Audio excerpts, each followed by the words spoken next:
Put a shut up. Because people love bothering me. We are live back in the house. Y'all already know. Oh shit. Hey Daj, how are you? Hi, friend. What's up with you? Huh? Are you happy? You be able to stay home and record? Don't start with me. No, I'm not starting. I'm just asking. We're gonna talk about starting.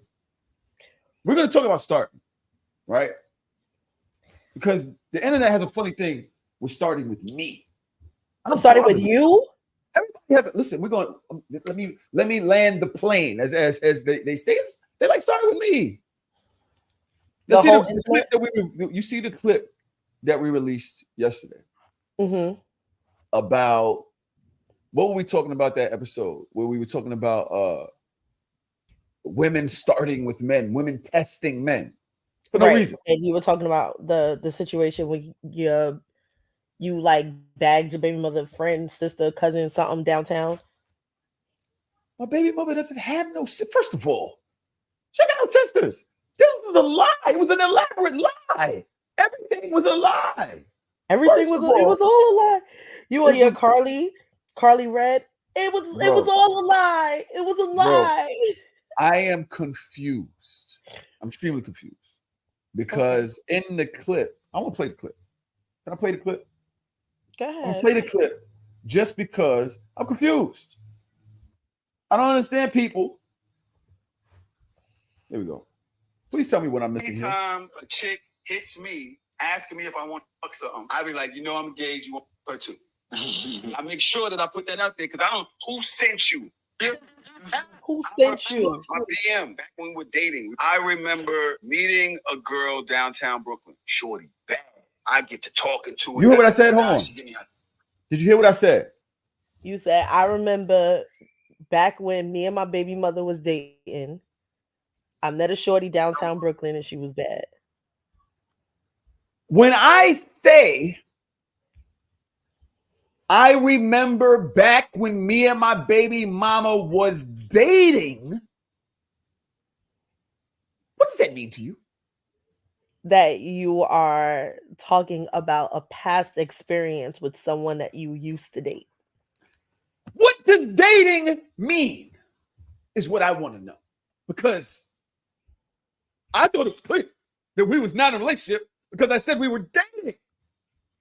Apparently, if you Oh. go into the comments, everybody's saying, oh, you wanted to cheat, and now you're the victim when you wanted to cheat. And I'm like, but I said Maybe we it were would have been more clear dating. if you said back in the day when me and my baby mother was just talking or just getting to know each other, or back in the day before my baby mother was my baby mother. Like I get the confusion now. At first I didn't get it.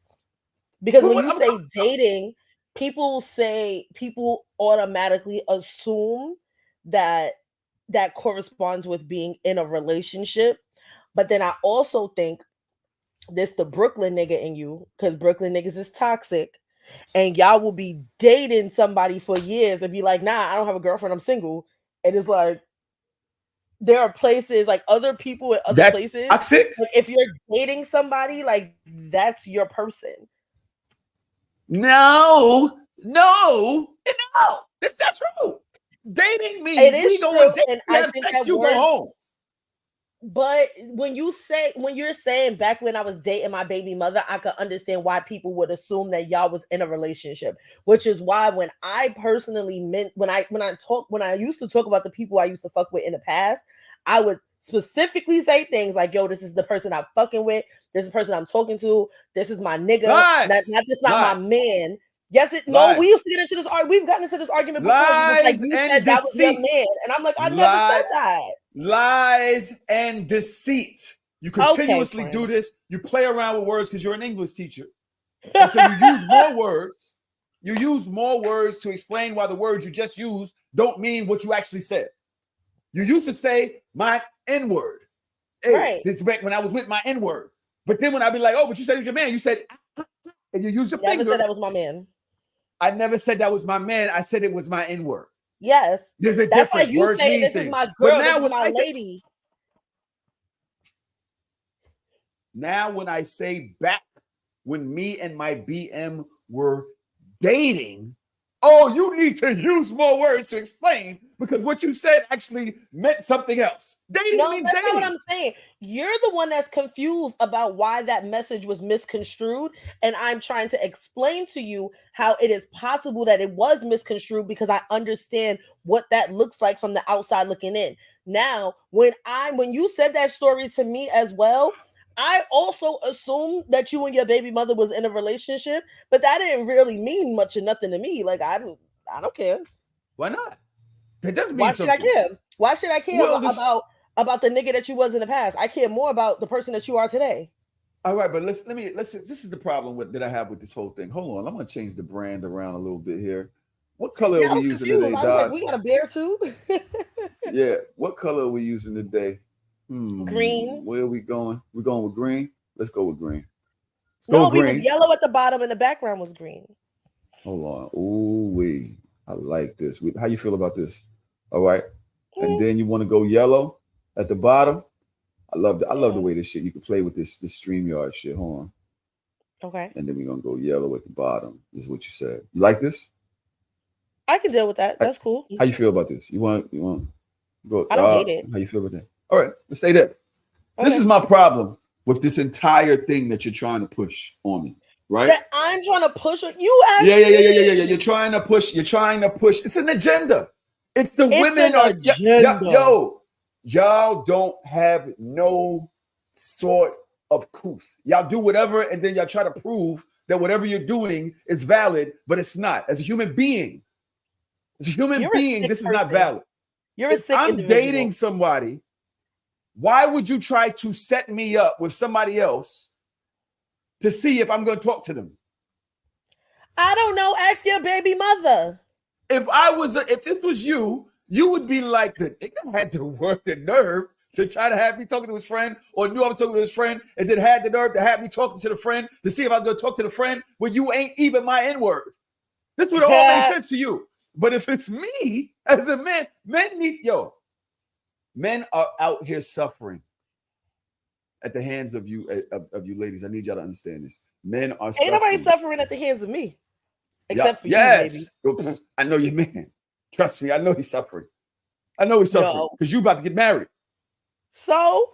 And you turn it. I know. Are you a bridezilla? Not yet.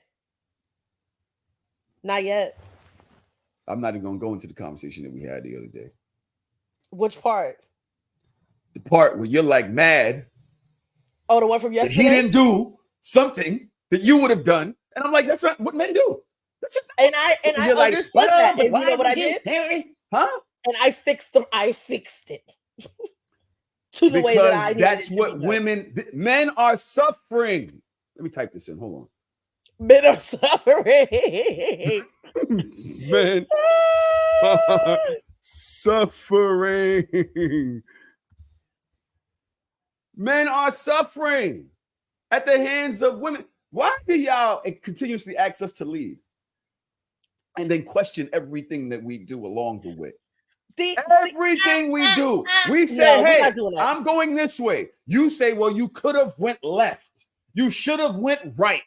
So what you want is blind loyalty. So you want to be able to lead and we can't ask any clarifying questions. That's what you want. Lead me into the fucking wilderness. Okay? It's continuous. It's badgering. It's literally, you're like on my ear. Everything I do. Now, this is one thing. One of the things that women are good at is what I've learned is scanning. Y'all are good at scanning. Y'all pay attention to everything. Everything. All the intricate details. This is something that makes y'all an amazing asset to men. The problem is you won't allow us to play our part without y'all coming with all of this extra shit. That's not true. That's not true. There we go. We just trying to help. Do it then. Because I didn't want to do shit. I guarantee you, whatever you was mad at him for, he didn't want to do it. He was trying to help. But the minute he do it, he ain't do it right. And this is the problem with y'all. Y'all do not know how to chill the F out. Y'all do not know. Look at Baylor in the comments. Women are top tier scammers, legal and illegal. But he already knew to push the hashtag. Some women, not all, because he know y'all gonna chase him down. Call him I'm a not gonna meninist. chase nobody down. Do what y'all want. Lead us into the wilderness. My thing is, right? I don't understand what blind loyalty is and what it looks like. I understand partnership and companionship. So I understand that I trust you enough to make the decisions. But if you are doing something in a way that one, I don't necessarily understand, I have not fully articulated, or two, I feel like there might be another way for us to get to the same goal because it's about us making it to that goal. I'm going to ask a question. I'm not going to be timid and I'm not going to be passive and just sit there and not say anything. And then when shit goes awry, I don't want to be a, well, I had my questions about it. And the nigga like, so why you ain't say nothing then? No, I now appreciate that. But you need to do that more often. Women, ladies, hello, lovers, friends, partners. Leave us alone more often. Is what I'm saying. Give me more of that. I need more of that. Leave us alone It's more continuous. often. Do you So understand? this is why. Do you truly understand how stupid men are? Like, let's really take it there. I know. Do you know how dumb y'all but you are? want and me you to want leave. us to leave you alone? You just want us to be like, all right, my nigga, you got it. Do it your way. That's what you really want. That's what you really want. It's going to get done. And be the problem so is, fucking for real. The problem is if I'm driving somewhere, and we spoke about this already, right? Yes. I'm going to get us there in peace. I'm going this way because this is the way I want to go. Because guess what? I'm driving. You get to sit there, scroll through your phone, do whatever you're doing. I'm the one that has to do, honk the car, yell out the window, fuck you, me. In the midst of going straight, you're now telling me you could have went left. Why didn't you go right? Yo, I'm going to get us there. Why do you need to do this? Leave me alone more often is all I'm asking. If you're asking me to lead, you're saying lead. Why are you nitpicking with everything I do along the way is what I'm asking. That's what I'm asking. We're going to get there. Anderson says you don't get mad when you turn on the GPS, even though you know how to get there. Why? Because there might be a better way. Maybe there's a roadblock. Boom. Pipe down. My girl. Look at that. Guess Look what? at that. The Look at difference the brilliance is, of a black woman. Yes, no, queen. I love black women, and I love Annie C. Whatever, however you say this name. The problem is, the problem is the GPS for directions. I asked the GPS for directions. I didn't do shit. I didn't nothing. Well, why are you here? Sit there. Because once again, men love to listen to everybody else except for their woman. You'll listen to a goddamn computer. You'll listen to iRobot, and iRobot gonna tell your stupid ass. You ever saw that episode? Of The Office where Michael Scott was driving and he was driving and the GPS told him to take a left? And in the passenger seat, they're like, yo, if you make this left, we're gonna drive into the lake. And he's like, nah. The GPS is saying I gotta take a left, so I'm gonna take a left. Passenger's like, yo, my nigga, if you take this left, we are going to drive into a lake. And guess what Michael Scott did? He took the left instead of listening to the person right next to him, the person that was his friend, the person that is his co-pilot and his companion, and that nigga drove the car into the lake. So if you want to drive into the lake, let me out first. Just pull over. I'ma do your thing, Playboy. Got you. Gosh. Shout out to you. But this is something that I'm noticing that women have done. You guys have gotten very good, very keen.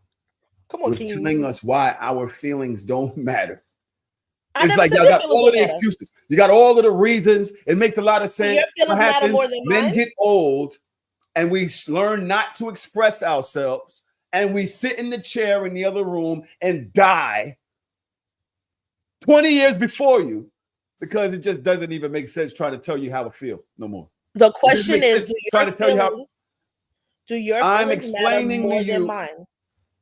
No, it's Because that how you did we? don't Because really how did we have get to. into victim Wow. blaming yet again? Wow. Now, Yo, now is I this see what they was gaslighting? talking about. Wait, this is gaslighting. I finally This is figured it not out. gaslighting. Now you're telling me that No, this is you about your gaslit me feelings. first. You want to gaslight me, nigga? I'll set this shit ablaze. Because what you're saying is, like, really, let's think about it. Let's really analyze what Okay, you're saying. let's think about You're it. saying blindly let me lead, correct me less, even though you really feel a certain way about something, even though you might possibly see or foresee or have a question about something that I'm doing. You want us to sit down and shut the fuck up at the expense of our feelings, and then you're going to turn around and say, but what about my feelings?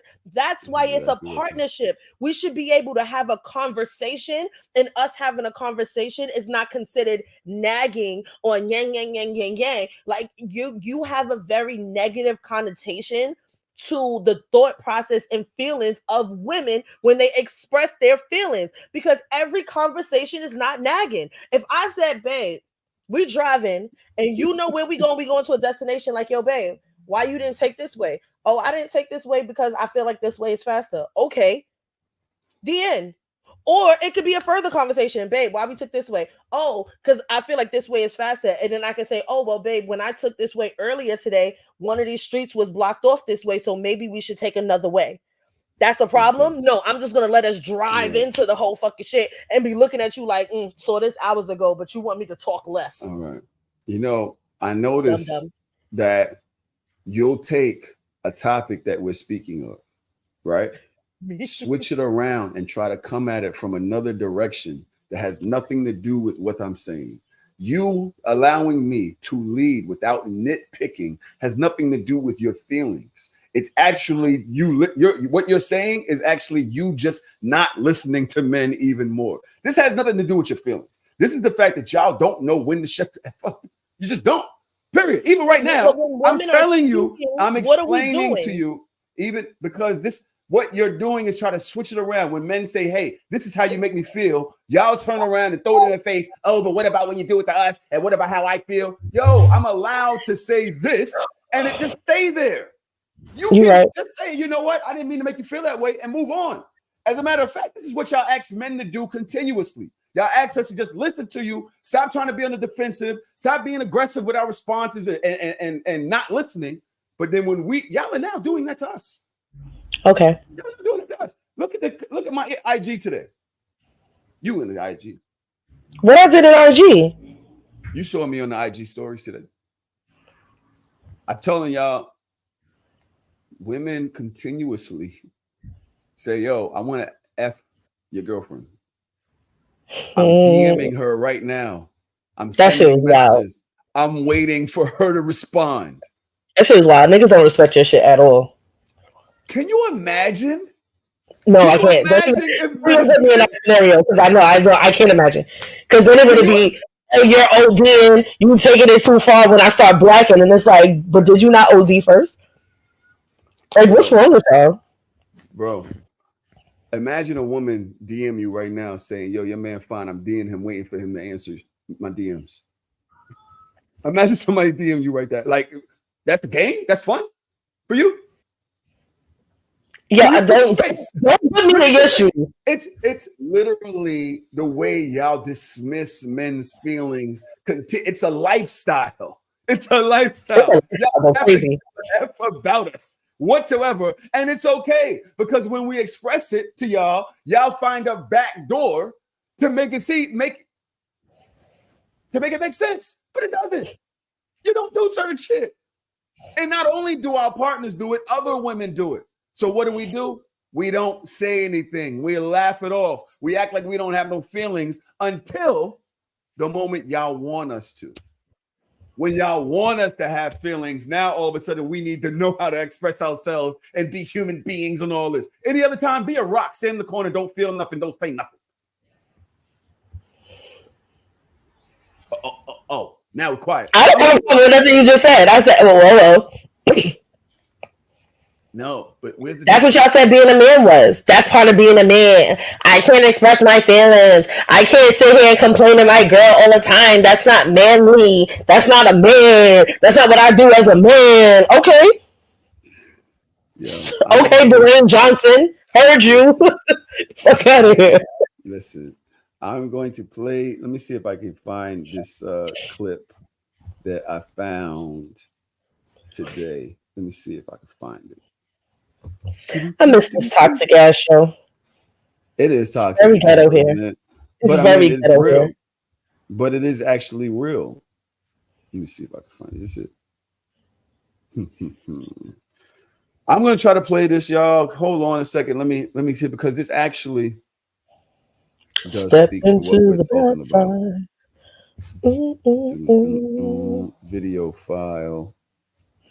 Where are we? Downloads. I just find it's so interesting how this works, bro. Y'all don't give a F about men until you want to. Until you want. There we go. There we go. I care about my men. I care about my friends.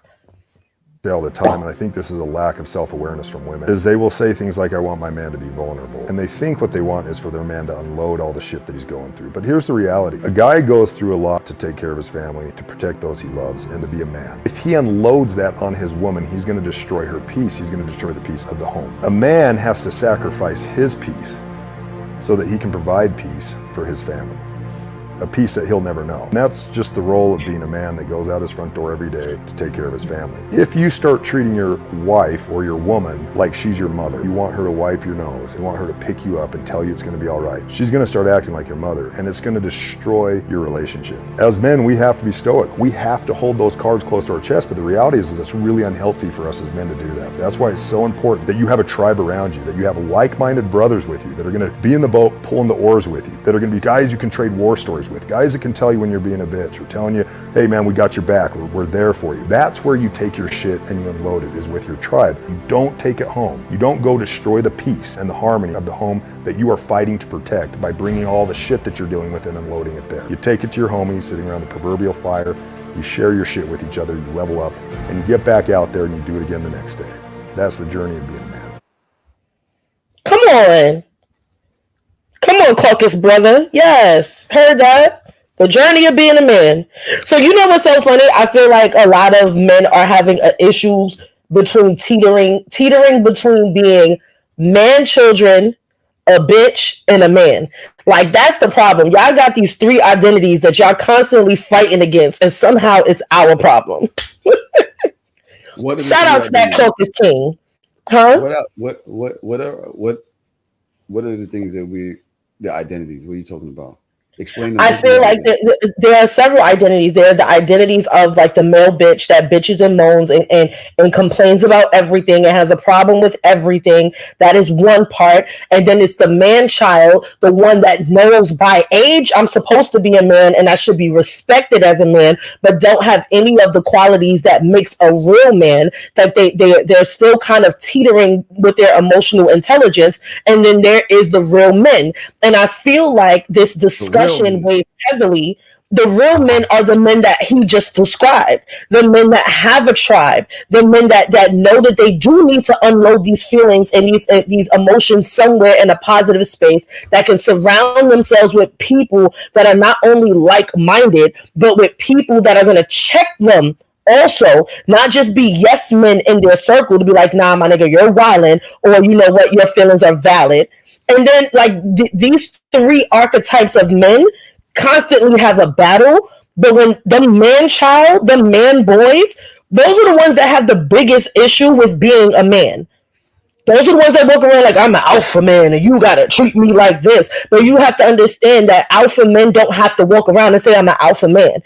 Like I can tell that from that video, that man, he's like, he has a certain type of masculine energy that it exudes in a video. He don't gotta sit there and be like, I'm a man and you gotta treat me like a man, and then like you can see it. It's just there. But a lot of these man children, they need to boss up and understand what he's saying, and then you'll have less problems. You know, I can't argue with you on certain things that you said. The problem I have with it is it's conflating points, right? The point that I agree with you. I don't like the guys that have to prove they men and they got to do all of this other shit to prove Right. that they're men, which leads into hating women, which leads into doing harmful shit to other niggas. You know what I'm saying? It's like, yo, you ain't got to do all that to be a man in your life. All you got to do is believe it and move in a certain way. Like, it is what it is. You agree with what he said in this video? I do. I agree with some of what he said in this video. What part don't you agree with? And I'm not sure if I don't agree with the rest, but I do want to address some things and you know, help me walk me through it. I like the idea of having a male tribe to be able to go to. Right. I like that idea. I like the idea of when I call my friends and they say, counsel me certain ways and be like, yo, nah, that's not how you should handle that. You know, yo, come on, son, you being petty. You know what I'm saying? Right. I actually had that conversation with one of my friends. Not to put too much business out there. Basically, he had an issue where his wife didn't tell him certain things going on with his grown daughter. And he was like, well, I'm not talking to her. I'm not, you know, fuck it. They could just whatever. I'm not going over it. And I was like, that's petty as hell. Well, in a way, yes. But also his feelings is hurt. His feelings is hurt. And his wife kept his feelings is hurt that his wife kept certain information from him. Right. In a, where he felt that she should, you know, he felt like he was on the outside of what was going on in his family. And I was like, yo, you should be able to communicate that. You're going to make things worse by not communicating that. And he's like, bro, they just going to throw it in my face. They're just going to say this and say that. It don't even make no difference. And I agree with that. I know that type of a lot of women do that. You literally try to tell them, I agree. That hurt my feelings, or yo, why would you treat me like that? And then they go into all of these other reasons which don't accept any accountability and put it all back on you. And you just kind of got to walk away with your feelings. And that's fucked up. Right. So if this is, he's learned how to exist without no strife in his house. He don't want to be her all the way on the edge of the bed, you know, cold food, whatever it may be, whatever the consequence for being a human being men go through. He's like, yo, I don't even want to go through all that. Consequence of being a human being is hilarious. This is our experience. So, I have nothing against what you're saying. I'm able to counsel him and say, like, yo, bro, that's not a good idea. That's not a good play. La la la la la. And he's sitting there like, facts. So I don't know if he went acting on it, but yes, having a tribe which is able to check you, not having yes men around or people where you're the biggest fish, and so nobody can really tell you nothing because you're the smartest person in your crew. You know what I'm saying? My problem with the thing that I haven't spoken on yet. No, don't do that. Travis, you was a son of a bitch. Like, you talk about conflating. Travis is a conflating ass nigga. We're not even talking about that right now. I shouldn't have put that comment up yet. Let's get to that comment. I'll let you address that comment in a second. What is wrong with Travis? Did this man just say that you cannot be emotionally intelligent with your woman? You cannot express certain things that you're going through at home.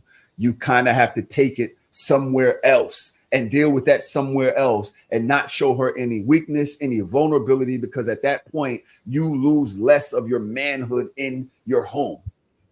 I don't think that. I that could be what you heard, but that's not how I took it.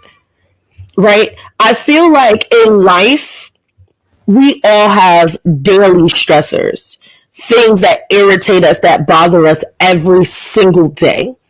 I do think that it is not as masculine or not as manly to come home and complain about everyday trivial things. I think that that's more of a woman thing. Like, I think it's more of a woman thing to come home and talk about the drama of work or something that a bitch did or somebody looked at you sideways and you understand? I don't want to hear that. If there's something that is major that is going to affect our family dynamic, yeah, we can talk about that, but that's not something that should be happening all the time. That's something that should be happening like, you know, few and far between. Like something Do major you and your happened, and then man we can sit down and have that conversation. do you and your man speak about things that he goes through at work, with friends, whatever it may be? I know you do. I Sometimes, know you do. sometimes, And I know but this is a daily thing. I know he doesn't but men will emotionally come off react. complaining, He and doesn't. I think It's not that's what about. I think that's what it is. It's. He I don't come think. off bitching. He come off having conversations, just like, yo, it's a type. I don't want my nigga coming to me in distress all the time. Does that make It's not. sense? It's not about distress. It's about having a safe space in your home. When you can Yes, always, women always unload their shit on men, and it's fine. I'll yes, sit there, I'll laugh, I'll give her whatever, whatever. right. But I can't do that because it's going to come off as complaining, which is going to be less masculine to you. This means you're It- not really my partner because I should be able to have the same space with you that you have with me. This doesn't mean that I'm yes, coming off like complaining, like my finances aren't right. Oh, I'm getting too fat. I don't look good in this shirt. I'm not talking about girly things. I'm talking about just no, saying, like, my supervisor at work but that's bothered me. I'm about to normal knock this stuff, nigga out. I'm about to knock this right? nigga out. You know what I'm saying? Or whatever it may be. But I personally think this mindset contributes to men to it's actually a separation in a relationship. I don't want that in my house. Does that make me less masculine? No, I want to be able to talk to my girl and she give me certain advice and whatever. It's not gonna be all the time. I still want to be a right, leader. I still want to right. be looked at as if I got shit under control. But Hmm. shit, I would think that if I'm married to somebody, we're sharing life. You want to hear about my day. You want to hear about the things I got on my mind. You Yes, want to be able for me to put certain shit on the table and you say, yo, you know what? I'm glad he told me that. I'm gonna do this to help him through that. I don't know, whatever it may be. I know how to make a play that'll help him through that. What's wrong with that? That makes me less masculine because the no. way I I read think that this, was also. I think you're taking out compatibility. I think that's the part that's missing here about marrying and being with somebody that you are compatible with. So remember years ago, I dated this dude, and I told y'all about. I've spoken about him several times, and my issue with him personally was he complained. In my opinion, he constantly complained, and he had a problem with everything.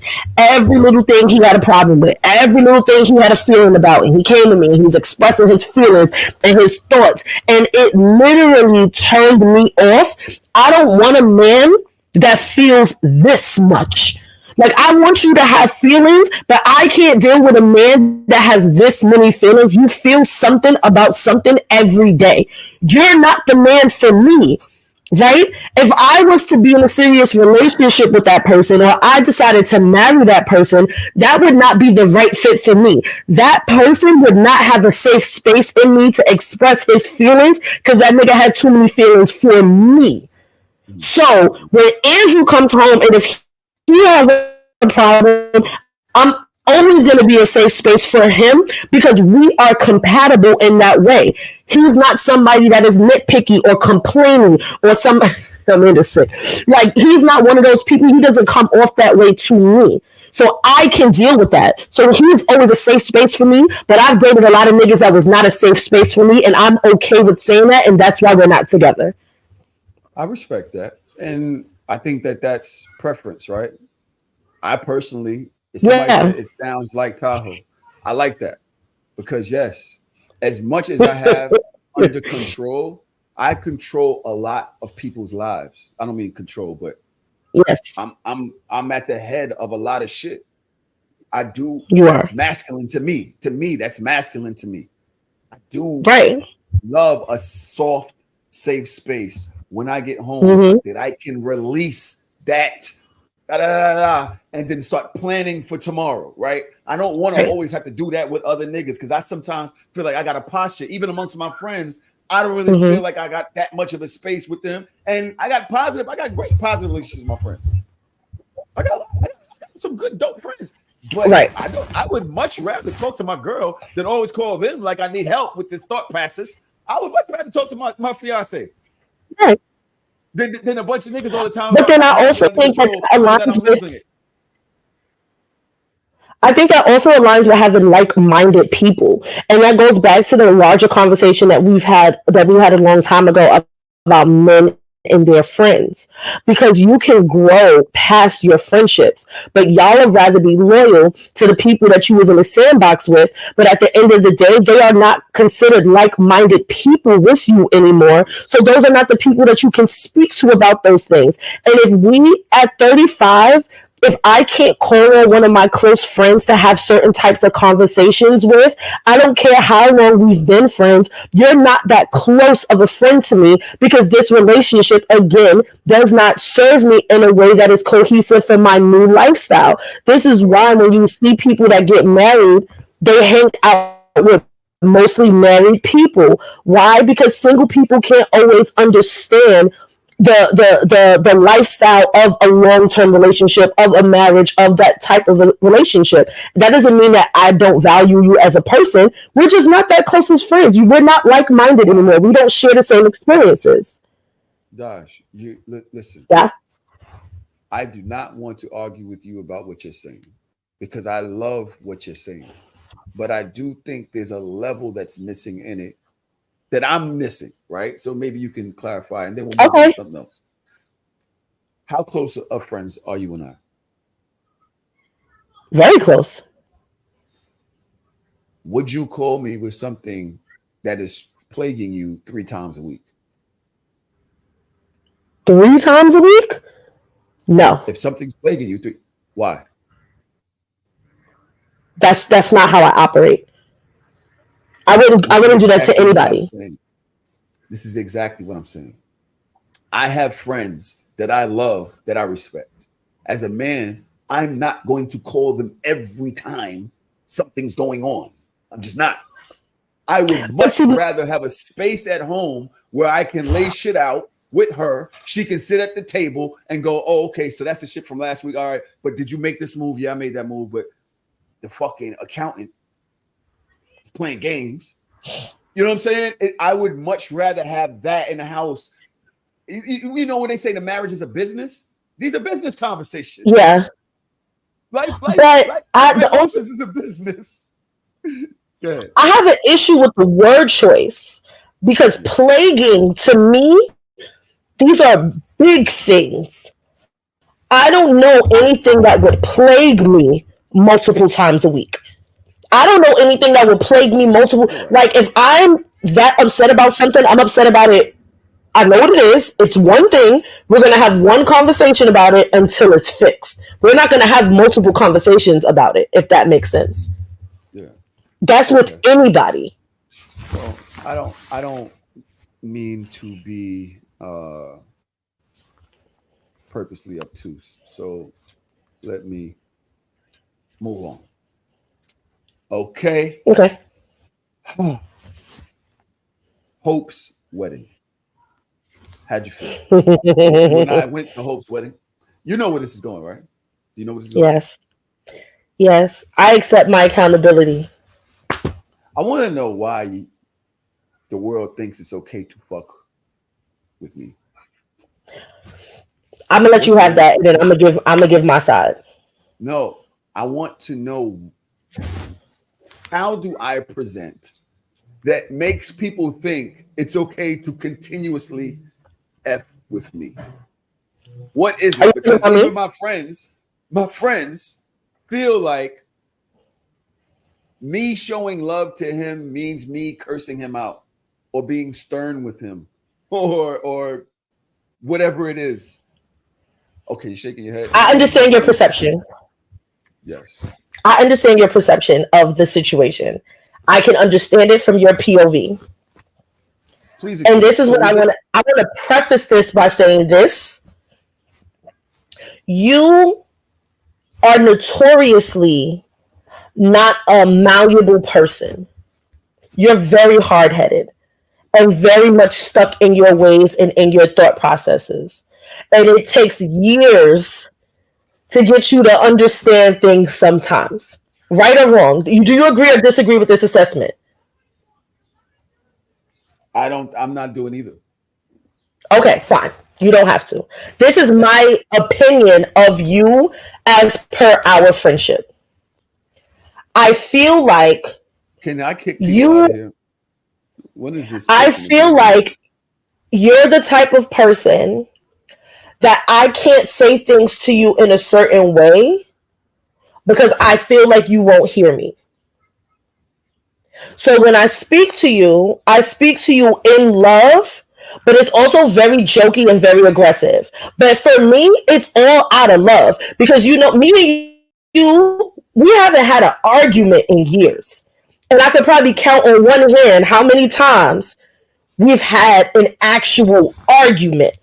I am never arguing with you. I never want to fight with you. But when I say to you, Tahoe, we were supposed to be taking a break.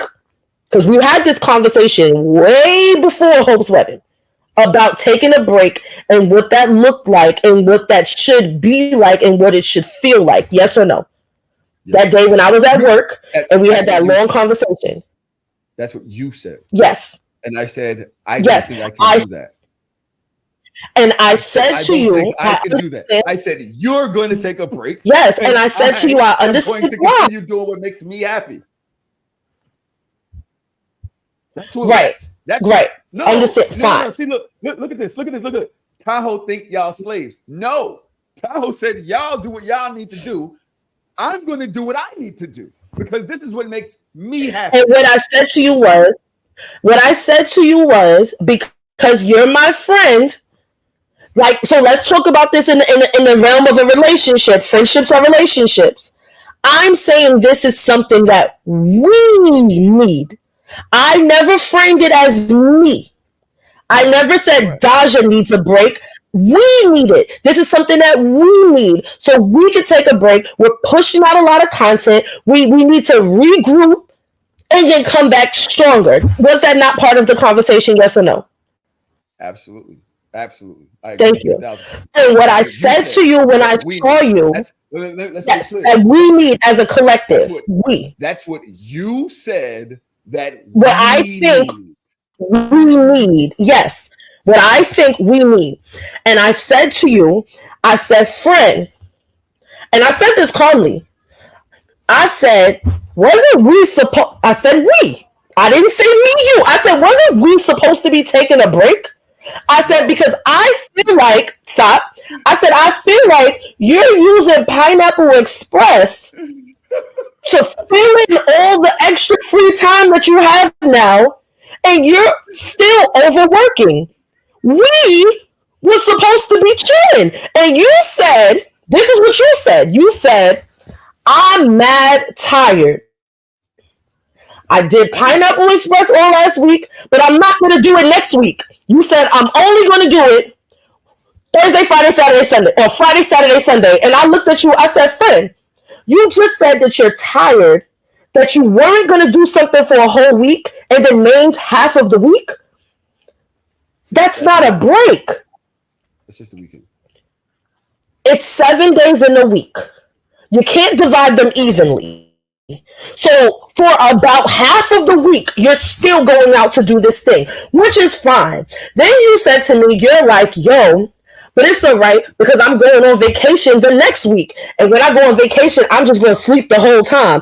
Even though I'm going with, you said you was going with your fiance, and you said that if she wanted to go out on an excursion, you were going to stay in the bed, tell her go on about her business, have fun, and you was going to stay asleep. And I said, you're out of your fucking mind.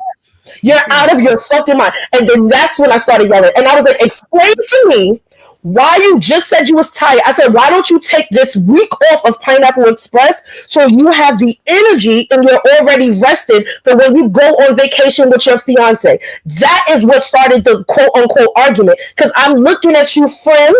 You are 49 American years old. I said, this is not the coldest winter ever. This is not true to the game. It's okay to sit the fuck down and chill out and not be exhausted. You're doing a lot. You're doing a lot. And then you gave me a paid in full line. I love this shit. It's the hustle. I love this shit. And you're forgetting. And you're forgetting that It's right You're forgetting that those niggas was 20 years old. Listen. All I want you to do, friend, as a friend that I love, all I wanted you to do is take a break. Refocus. You just got engaged. Chill with your fiance. Do other things. Have a couple of dinners. I didn't want us to take this break for you to use this as a fucking excuse to do more work. Sit the fuck down somewhere. And then you at the wedding networking about an episode. I said, oh, this nigga's wilding. Listen. But I'm the problem. I'm sorry that I came off harsh and then I did not value your feelings. And if that's how you felt like I came to you, but I really love you. And I really would like for you to take a minute. And yo, Drea, the nigga going to say, at a wedding, the nigga going to say, and I said that to him. I said, what if, and he was like, and if my body breaks down, she's my hospice. She's going to nurse me back to health for me to go back outside and start grinding again. I lost my shit. Yes, I did. Listen. Because I love you. Sorry. The way I operate my bad. is different than most people and has really gotten multiple of us, a lot of us, elevated in a space where others haven't elevated. This is and that I appreciate, but not at the well-being of this you. Is not what I appreciate all of your hard work, but not at the expense of you. At the expense of you. Listen. First of all, I have not been at work for 7 months. I just went back to work this week. My first week last week. I know. I've been out for 7 months. It's a lot of time where I was laid out.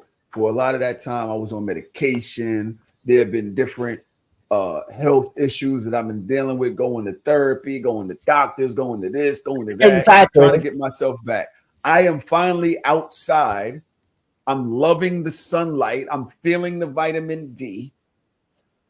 And my hustler spirit is more than just, again, something I do. It's who I am. Me not doing it will hurt me more than doing it. And that's something that you and I just don't align on, although I can understand how you feel. Travis, that's not funny. That's not funny, and that's okay. I don't think that you understand how I feel. I go on vacation and I can't stop thinking about the things that we can do, the things that I can do. That irritates me. I will be a fucking mess on vacation if I'm not at least able to do certain things, handle it, and then go about my business. I can enjoy the moment, but don't. All right, so everything that makes me away from you. I know that y'all don't agree with it, and I'm cool with that. But y'all not me. Y'all don't understand the shit that's in my fucking head. Y'all don't. Nigga, you don't understand the shit that's in your head because you need a little white pill. The fuck? What are you talking about? And then this is when I get there. And I also want to remind you that in that conversation, you said you just started back working. You was like, yeah, I got off. I finished Pineapple Express at 1 a.m. Got home, got dressed, and I went back to work for 4 or 5 a.m. I'm looking at you like you're literally on drugs. I'm like, excuse me? And then I got to go back and do Pineapple Express again. Nigga, I looked at your Instagram today. You was building a cart in the lot of sanitation. I said, yo, I didn't say a word, but in my head, I said, nigga, you did it out in the open. You was building a cart. A cart? So what you about to do? You about to be the icy man going down the street in Ocean Avenue with your pineapples? Yes. Cool. Respectfully. Yeah. No, I don't have a problem. Why are you making shit hot? I have plans. Okay. I like what I do. I like when I'm being creative. Yes. And this is what literally makes me happy. I don't understand. Do you know that there's something called delegation? Do you know what delegation means? Do you know what delegation means? You know what that means? I delegate. I often delegate. So why do you have to be the one there? Somewhere else. No, I don't. But I have to set up the play. I have to set up the play. As one person, you and Tahoe, at 40 years old, you should not be operating off of 4 hours of sleep, baby. Listen, No, you don't That's know not what okay. it's like to be 49 years old, and you also don't know what it's like to be me. These are two things that you're projecting because of you and how you would act if you were me, and how you would act if you were 49. But you No, are that's not neither. true. You're not That's me, not and you're not true. 49. That's not true. I'm not projecting anything because nigga, at 34, I'm going to sleep at 9 o'clock. So no, that's not a projection of me being 49. With the shit that I wish you was doing at 49, I'm doing at 34, and I'm okay with that. I'm talking from a place of love. I'm talking Nice. from a place of love, admiration. You are my friend. I care about you immensely. I care about your happiness. I care about your family. I care about your well being. I love you. And if I'm saying to you, friend, I think you're doing too much, you pushing yourself too hard, and you're like, nah, I'm just Tahoe. This just what I do. This just how Why I is it that am. voice? I'm gonna, friend, I promise you, I'm gonna leave it alone. But I will be remiss to once again, going back to our other conversation, be a woman in your life that has feelings and just be like, well, just let him do his thing. No, I'm gonna tell you how I feel. I'm gonna tell you how I feel, and you can do what you want to do. I've never stopped you. I can't. I can't call you every day and be like, fuck out of here, nigga. That's not the right thing to do. That's fine. But I'm gonna say, as your friend that loves you, I wish that you took time out to take a break and relax and enjoy the fruits of this labor and then return. Take a break a quarter. For a quarter, just cut off and just do something else. But in that cutoff time, you're gonna the hustler spirit, the hustler's ambition. You're gonna find 15 other things to do, and I'm gonna support you in all of your endeavors. Every business you have, I'm gonna post it. Everything you do, if I can be there, I will be there because I'm really your friend, whether I agree or disagree. And we could just leave that alone. Um, Thank you for all of your concern. I am not being what's the word, facetious when I say that. I do appreciate, No, but I don't believe you are. no, you and I are different, and maybe I am hard Mm-hmm. headed to the concerns that you have, but only I know what it feels like to be super. I almost inspired. I almost said possessed, but I knew you would drag that word by my creativity. I love it. Like it literally makes me happy. It literally gets my dick hard. Like it wakes me up at 3:50 in the morning before my alarm set for 4 o'clock. I'm up and I'm hitting the streets and I'm excited and I'm taking cues from nature and the world. Like, oh, I could do that. Oh, I could do that. And I like that passion. I don't want to get old. I don't want to rest. I want to keep going. And you don't have to agree with that, but I would appreciate it if you respect my life choices and you respect my hustle. And like, yo, listen, you do what you do. I couldn't do it. I told you how I feel, and go on. I promise you, I would never push you to stop doing something that makes you happy. I would never be like, yo, I would tell you about it, and then I would leave you the fuck alone. Right?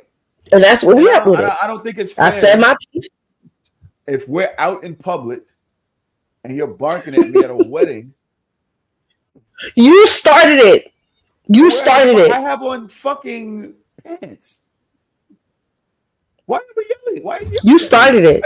I have on white pants. I wasn't yelling at. I wasn't yelling. I was yelling over the music and the angst of the moment. But you started it. No, you had that same look in your face, like you can't do that, bro. Like, listen, I hear Dodge. You started it. Do you?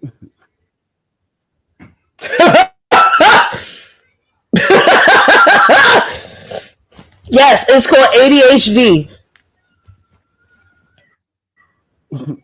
Do you think, I can't even read this. Drea said, do you think wanting to hustle 24/7 is a cover up for something deeper that you don't want to deal with mentally? I think that wanting to hustle 24/7 is me trying to be successful. One, two, I lost 70 grand on that restaurant. I need that back. times 1,000. That restaurant fucked my life up. I've been in debt for years. I am taken away from everything around me, trying to cover for that debt. So I'm continuously trying to find ways to make the play. Yes, because every week I have to pay that fucking loan back. Every week I'm not able to do. My daughter doesn't want to take the fucking train, and I can't afford to buy her a fucking car. So yes, I'm hustling, and yes, I got things that I want to fucking do with life that are even away from finances. Away from finances. We've been doing this shit for a long fucking time, and I see myself being on the edge of it. We're right there, right? And I just look at the way we set up the show today. This is all let me say, me thinking, oh, we could do this. No, let's play it like that. You know what I'm saying? Daj didn't even know that we was going to do this shit like this today. This is something that happened because of us being on this break. And I'm saying, let's do this shit like this. We can still make plays. You ain't got to come to Brooklyn. You fucking moving out to Jersey. But this shit to me kind of elevates the show. Being here on YouTube. By the way, if you're listening to this on fucking in the podcast stream, we are recording live on YouTube right now. We have the entire No Shame gang is up in here, commenting, and laughing, and you know what I'm saying. Tahoe, you can always get money, but time is something you can't get back. I do not waste time, sweetheart. That's the problem. Y'all think I do. I spend every night with my family. I go in my daughter's room. I was at my son's crib last night before I went home. You know what I'm saying? Like, it's not like I'm not. Yes, I might pass out early, but fuck, I gotta wake up at 3:30 anyway. I'm gonna pass out early. I love y'all. Thank y'all for caring so much. I am not this. Your concerns are not falling on deaf ears. But I would like for y'all to understand that this is what makes me happy. I don't do very much else besides the things that I do with my fiance or with my children. I don't be out in the club. I don't go to bars. I don't do very much else. These are the things. I mean, none of us do.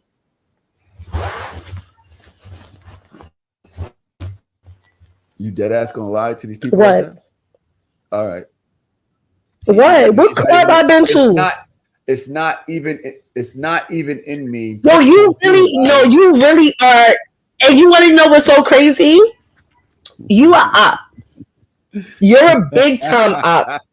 The difference between me and you is your oppiness comes out in social media passive aggression. At least I tell you my problem with you to your face. Okay, I just be opening up my phone to mentions and shit of you talking shit about me or you being very oppy. That's crazy. But okay, I love that's you crazy. all. Let's move forward. I've been seeing a lot of things passing by me in the media. I don't know. Do you watch the WNBA? Are you aware of any of that's going on with that stuff? I'm aware of most of the things from social media clips, but I do. I was just telling Drew this the other day that I would like to start going to some Liberty games just to expose my girls to women's basketball. I just think that would be really dope for them to see like women athletes playing at that high level. That something that I can an experience that I can afford to give them that I don't have to go too far out of my way to do. I am not going to go too far into this WNBA topic. I'm going to speak about this with Denzel on my YouTube show that I started while we were on break. I noticed. I do want to say that I'm shut up from now on.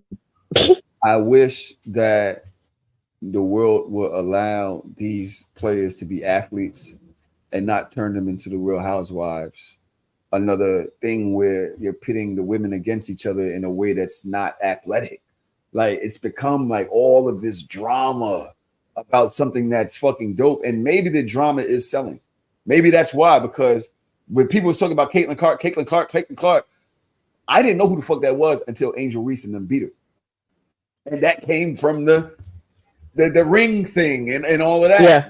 That's when I kind of started paying attention. So maybe the drama. I'm gonna start doing that to people. Yeah, maybe the drama did sell it. You know what I'm saying? But at this point, are we not concerned about people's mental health? Like Angel Reese is really out there, like shouldering a lot of the negative attention, the comparison. Every time they mention Caitlyn, they go, but Angel Reese. And it's not even that they're happy with what Angel Reese is doing. They just don't want to hear about Caitlyn Clark. It's very nasty the way the world treats women in any spaces that is professional. It's not just sports. Like we've seen these archetypes of conversations over and over again. I think that I lost it when there was like an article or something or tweet, and they were like, the reason why Caitlyn Clark gets the recognition that she gets is because it's pretty girl privilege. And I said, that's when I see this comment, and I'm like, why are y'all doing this to these? I didn't do that. But what I'm saying is a woman can't be great at what she's doing just because she's great at what she's doing. And when she's too great at what she's doing, you try to compare her to other people. You try to pacify. Then when you have a great black woman standing next to a great white woman, you have to pacify the black women and all of the things that they've ever done to elevate the sport. I feel like it was an analyst recently. I don't remember. I was listening to it driving on my way to work, listening to the Breakfast Club, and one of these sports analysts said that the WNBA players should let Caitlyn Clark get like a pass. Like they shouldn't guard her too hard. They should let her take all the shots. They should let her put up all these numbers so that it can drive more people to the WNBA to see her and not give her the competition that a real competitor would respect. And I'm like, are y'all crazy? Like, let these girls just go. They said the same thing about Michael Jordan. Caitlyn Clark is getting what she deserves in the WNBA. I believe she has to prove that she's that girl. They're gonna play her because she's that good. So they're gonna play her a certain way because she's that good. But now every time the refs call or every time there's a flagrant, they're like, "Oh, y'all trying to protect her." They did the same thing with Michael Jordan. It's called the Jordan rules. It's called the Jordan rules. He had to elevate past how hard they was going to defend him in order to be Michael Jordan. And I think that's what they're trying to do with Caitlyn Clark. I'm not saying that she's not getting her ass kicked. She is. That's because she's definitely getting her ass kicked down bad. You get your ass kicked because you're that good. Your ass all them black girls that been balling for all of these years, they like, y'all let this little white bitch come up in here, y'all make it seem like she the face of this league, like we ain't been here for years and years and years, balling for years and years and years. For me, my intro or a part of my respect for the WNBA came out of players like T Cooper, who else? Candace Parker. Like they were balling also. So when Caitlyn Clark comes in, I don't really feel no type of way. And then you could take it back to the 90s to the Dawns and the Lisa Leslies and the Cheryl Swoops. Like they were ballings. The what's her name? Lopez. What's her name? Lopez? The little tall white joint. Whatever. I'm talking about like the no. What was her name? I gotta look it up. But those girls was balling too. Lopez, whatever. Like there have been a lot of prominent women and women of color in the WNBA for so many years that there's nothing in my spirit that's like Caitlyn Clark is here now, so now everybody let's jump on the bandwagon. I'm actually waiting to see where Flau'jae go. And I want to see her play against Angel. Honestly, that's what I want to see. Wherever they play that game, I'm going. I want to take my daughters to a WNBA game, but I just want these girls to be able to play basketball and they leave them the fuck alone. All of this drama. You got Stephen. Well, let me know when you're going to take yours, and we could do a family trip day. I would love to do that. I'm gonna go over a couple news. Parker will have a ball. Can you imagine? I'm gonna go over a couple news highlights that I've seen, and then we're gonna talk a bunch of ish. Okay. One of the news highlights that I saw is out of Louisiana. Louisiana lawmakers give final approval to bill allowing judges to order child molesters to undergo surgical castration. This is a passed bill. Let's go into law. What do you think about that? They are at the top of my list of the worst people on earth, and anything that happens to a child molester, child predator, child rapist, I couldn't give half of a shit. I don't care. Cut it off, tar and feather them, stone them, chop their head off. Somebody, like, I don't care. Go ahead. You ain't getting nothing out of me. Go right on ahead. I hate that I have to be the one. I don't know if that's a good precedent to set for humanity. I agree with you. That crime is one of the worst crimes in the world. I think that I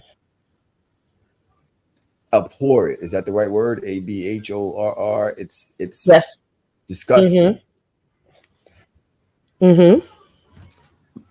Do we want to give the courts the power to do things like that when they see fit?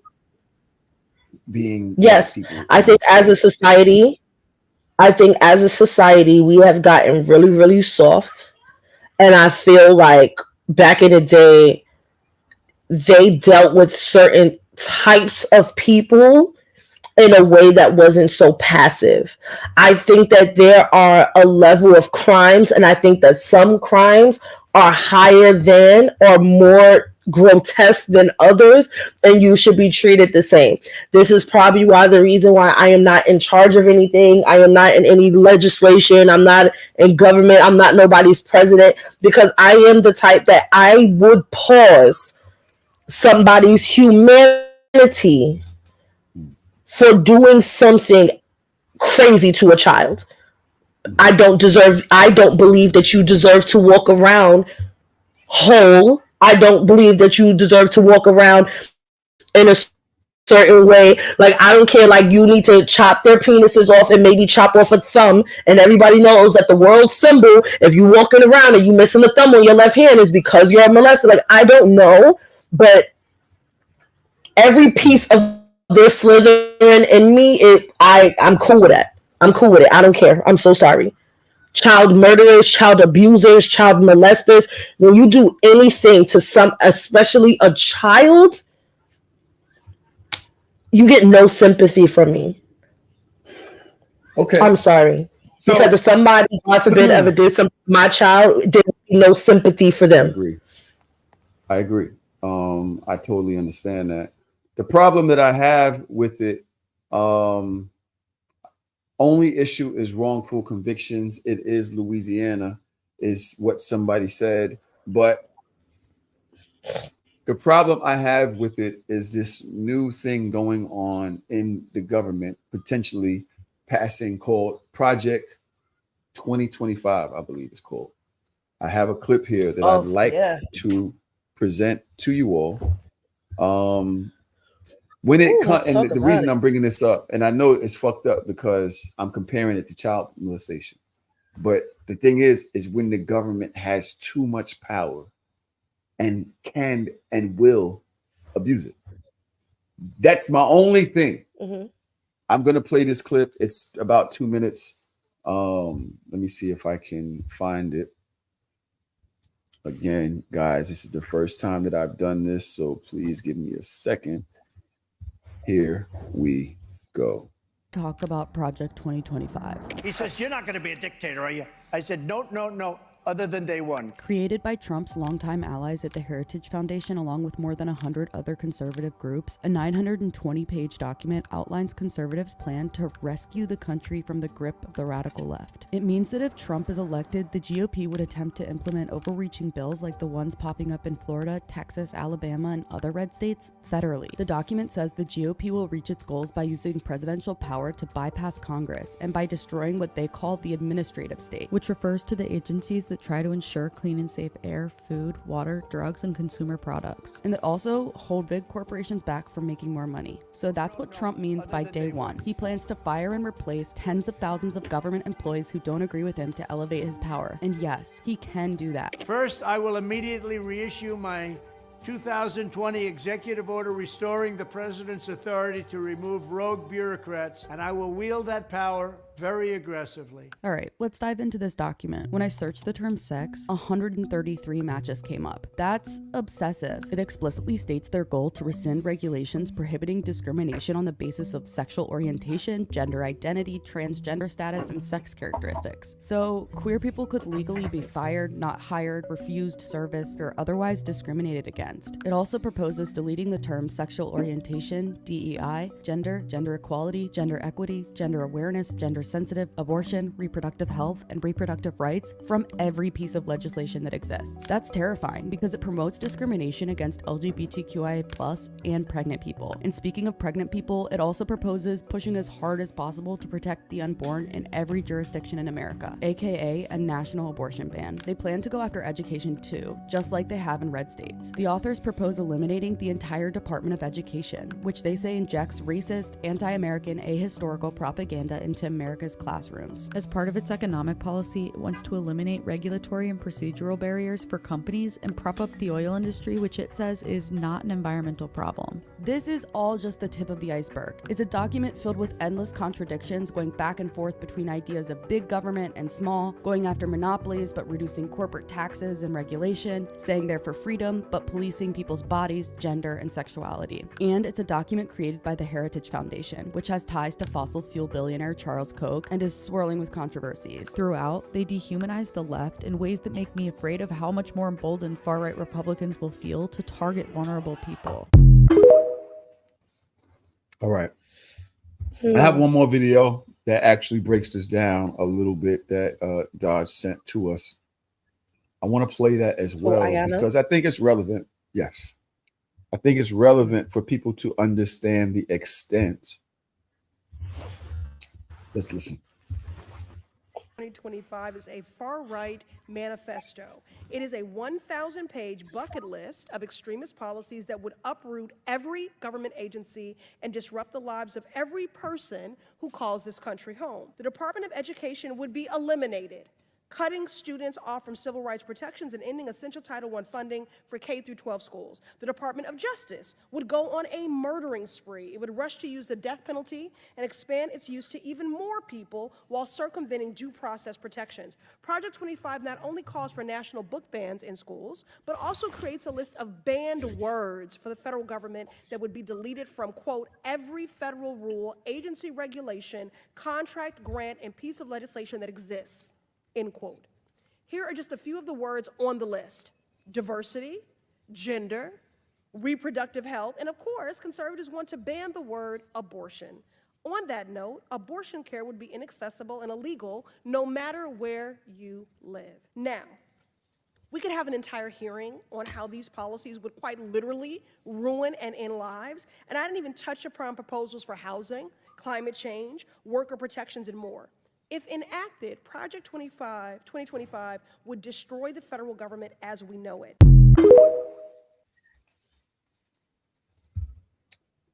What do you think?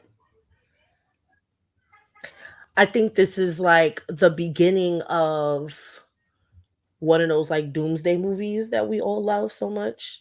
Like the beginning of like a World War Z. Like it always starts with a something, you know, and it starts with a group of people that feel like their ideologies are best, that claim that they stand for democracy and liberty, but they're a bunch of tyrants and dictators. And Project 2025, in its essence, is so full of so many different things, but I think that the strongest issue that I have, and I'm of course I know that you all know what my issue is, it would be the disbanding of the Department of Education, because understanding what that might possibly look like to poor and inner city youth if they don't have the Department of Education, or if we remove schools, we remove certain curriculum, um parents will probably have to pay or try to get their kids into certain schools, certain charters, certain private schools, if you can't afford it, if it's out of your jurisdiction, if it's far away from home, like, and no tea, no shade, them kids stayed home with their parents for 2 years in COVID, didn't turn out pretty well, even though everybody think they know what they want to do and what they want their child to learn. As a nation, children are all below 2, 3, 4 reading levels below grade level, because y'all don't know how to handle y'all kids no more than y'all think we know how to handle y'all kids. Like, this is a major issue, and if passed, it will be under Trump. So for all of us that don't want to vote, this actually empowered me to want to vote, because I'm just like, nah, I don't fuck with the Democrats either, but I don't even want to imagine what this country would look like if that other man became president and that piece of legislation hit his desk and he signed it. And then I saw something on the internet recently about when he got convicted of those 31 felonies, and we understood 34. that that's still not going to take him off of the ticket. um and somebody said, there is no rule against a felon or a convicted felon or a criminal running for president in this country. And somebody said, yeah. And the reason why that is because the founding fathers didn't think that the general public would be so stupid as to appoint a criminal, a known convicted criminal in the court of law of this country, That to participated in the that insurrection. type of office. And the terrible part is the founding fathers, those racist bastards, did not account for the fact that the general public would be almost illiterate, would be basically stupid, lack comprehension, would be able to listen to any conspiracy theorist in the world and latch onto it and believe in it, that they would use and twist and misuse words in legislation. They did not account for that, because you have to remember, at that time, white men especially were the only ones that were really allowed to have an education, white men and white women. At no point did they ever think that the general public would grow to be as stupid as we are today. And it terrifies me, especially for our listeners and the people that we care about that are in those red states, that are in those swing states, that are like, or the people that's looking at people like Sexy Red talking about make America sexy again, like just throwing out all of this Trump propaganda. We have rappers that our young kids are listening to that are just now 18, 19, 20, that can just vote. Chef G and them talking about Trump, that's my nigga, vote for him. Are you crazy? Like, is everybody okay? I want My our problem, listeners to know. See, a lot of y'all didn't listen to me when I told y'all about that bald-headed bastard, Eric Adams. If y'all never listened to me, listen to me today. Get y'all shit together. Get it together. Don't my ruin this problem for with all all of of us. this is now y'all have a problem. Who? Now that they see what the new plan is to fuck everybody's life up, now it's, oh, I'm definitely voting. As if y'all didn't know this before. Y'all saw what he did before. Y'all saw him inspire riots on the Capitol building. Y'all saw him speak to these militia people. There are good people on both sides, is what he said. I can't. You can't. Don't do it. Because I argued with y'all, and like it was like, well, I can't support the what would you call it, genocide across seas, and I'm like, yeah, I get that, but you do know who you're letting back in office. You think he's just gonna get in there and just chill? This is just gonna be like, all right, I'm back. I'm just gonna chill here for 4 years. Just he's been telling y'all I'm racist. Hey, I don't give a fuck about y'all like that. I'm going to promote the worst as the best because that's what me and my people want.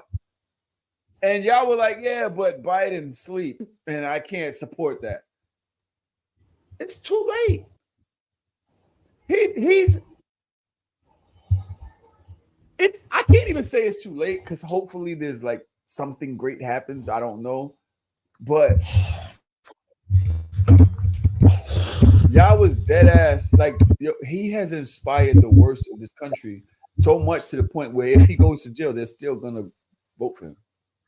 We could literally have a president. First of all, I was listening to the Breakfast Club the other day, and Charlamagne said that, like, the day after the convictions, and Charlamagne said, I only want to talk to Trump supporters.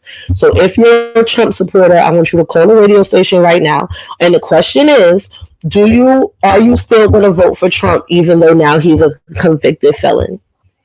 One black man from the South called and said, yeah, I'm still going to vote for him. I'm a felon too.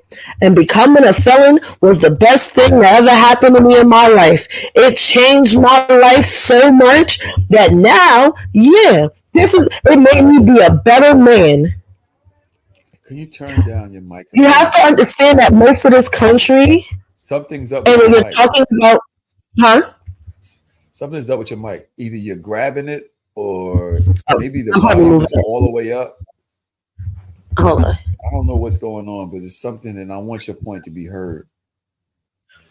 This man, what you have to realize is there are so many people in this country that have gone to jail, that are felons, that are convicted felons, that no convicted felons.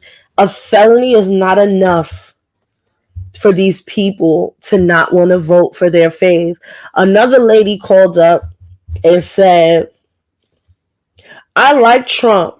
I used to watch him on Apprentice and I loved that show. So yeah, I'm going to vote for him again. And I said, I can't stomach it. You're talking about a presidential candidate and you're telling us that you're going to vote for him because you liked a TV show that he was on a couple years ago? Yeah. We already lost, my nigga. California, wasn't he? Huh? Arnold Schwarzenegger was a governor of California. Like, this country has gone to shit.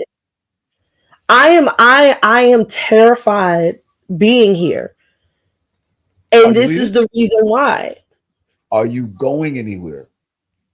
I would love to. So much, and y'all not, and then go where? But here's the problem. Nowhere it's not about that. It's right? Like literally the man told y'all who he was years ago, and we come on these platforms and talk about, we're not voting because I can't support Biden, and it's just the worst of this and the worst of that.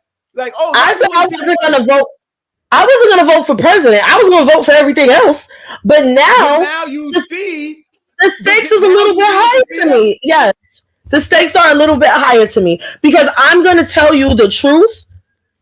I had an idea of what a person can be capable of, but I'm not going to shy against when somebody put it right in front of my face. Instead of me coming up with it in my brain, like, this person could possibly do that, but that's illegal. They could possibly do that, but that's illegal. I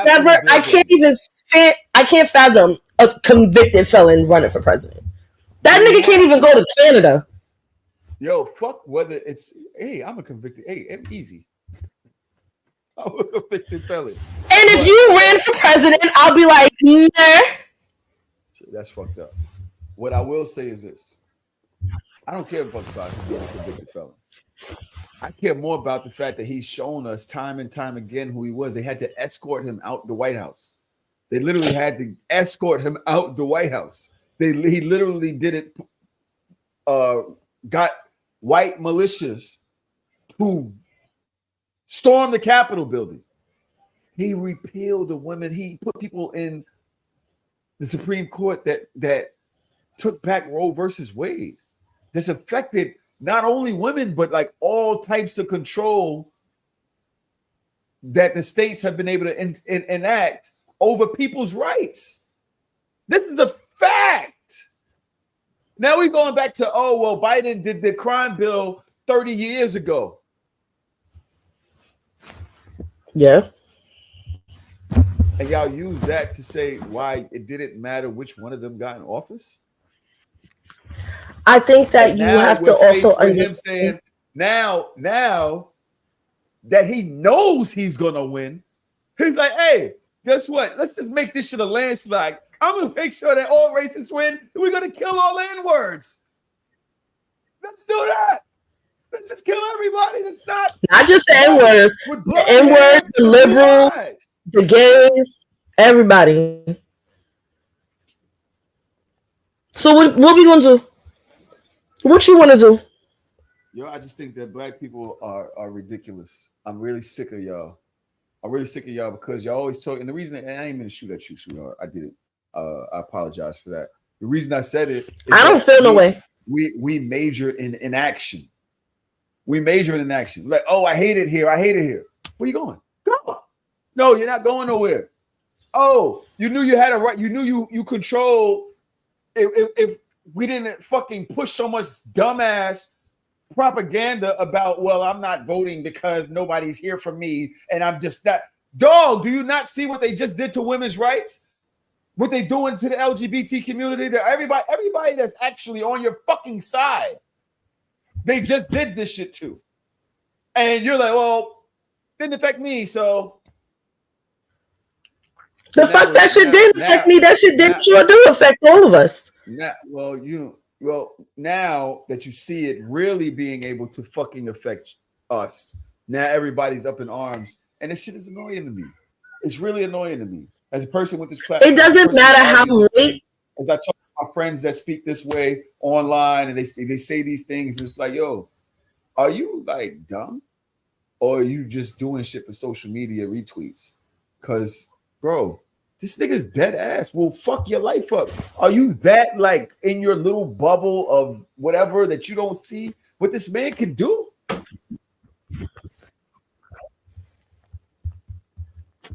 ahead, Josh. I don't know, friend. I don't know. I really don't know. I feel like it is June.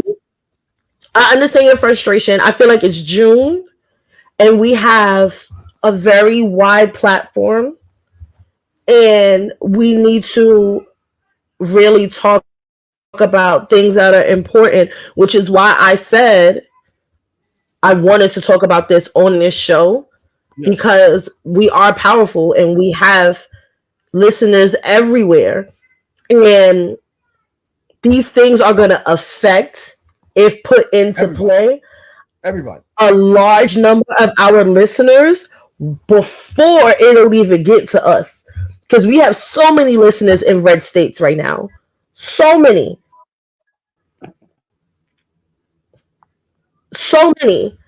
And we just got to use our platform and push out this information, man.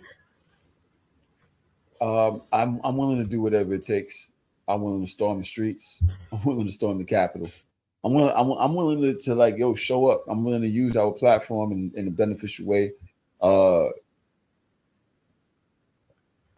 we actually have to change the tide of people who have power here, social media power, people who have platforms that are literally out there saying the stupidest shit just because it sounds good on social media.